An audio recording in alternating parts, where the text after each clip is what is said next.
ہر روز ایک بات پر دھیان دیتا ہوں کہ بولنا چاہتا ہوں، اور وہ بول یہ ہے کہ میرا خادم دو عزت کے لائق ٹھہرے۔ بار بار وہ بول مجھے یاد آتا ہے۔ میرے والد صاحب کہتے تھے کہ جو لوگ خدا کے بندے کی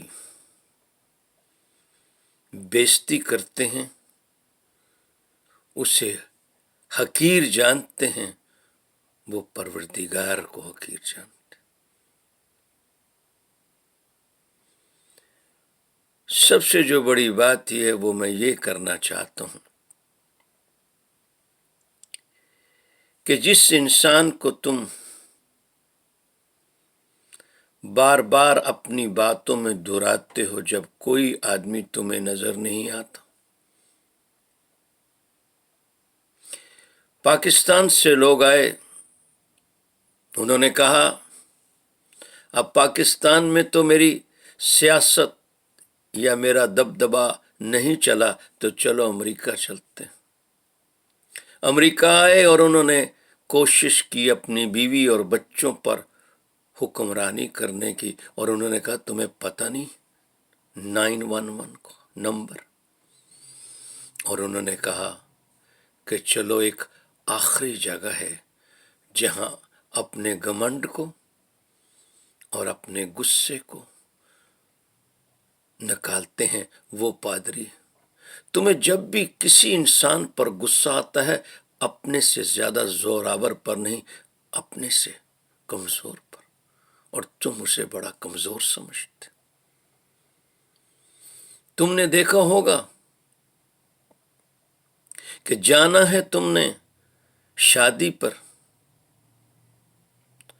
سگن کے لیے کہتے ہو بیٹا 100 کا نوٹ لے کے آنا، سگن میں دینا، اور اگر جانا ہو رب کے گھر میں تو کہتے بیٹا ٹوٹا پیسہ ہوا ہے، تیرے پاس کوئی ٹوٹے پیسے ہیں، کہاں جانا ہے؟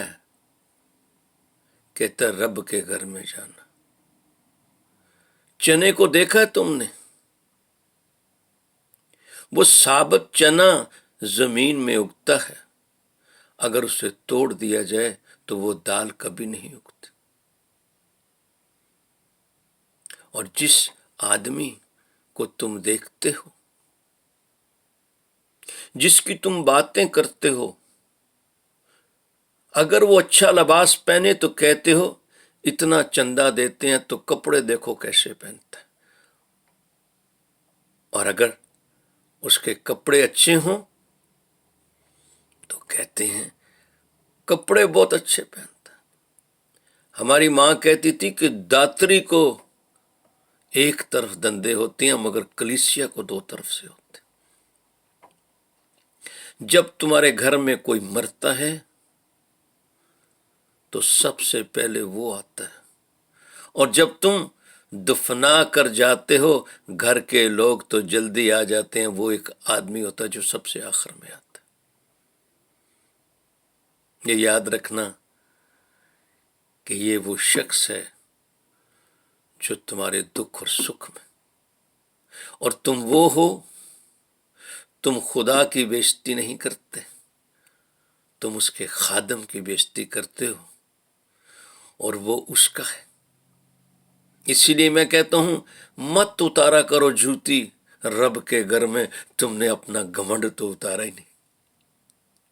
تم آتے ہو خدا کے گھر میں یا لحاظ کے لیے یا حاضری کے لیے، مگر اس کی حضوری میں تم نہیں آتے۔ جس دن تم اس کی حضوری میں آنا شروع کر دو گے تو خدا خود ہی تمہارے اندر اپنا کام کرنا شروع کر دے گا۔ تم نے میری باتوں کو غور سے سنا ہوگا، اور میں تمہارے ساتھ بیٹھ کر اس پروردگار کا شکر کرتا ہوں جس نے ہم دونوں کو یہ باتیں سننے کے لیے پیدا کیا، کہ میں بھی ایسی بات نہ کروں کیونکہ میں کون ہوں جو لوگوں کی عدالت کروں، میں بھی تمہاری طرح کا ہی ہوں۔ Have a good day.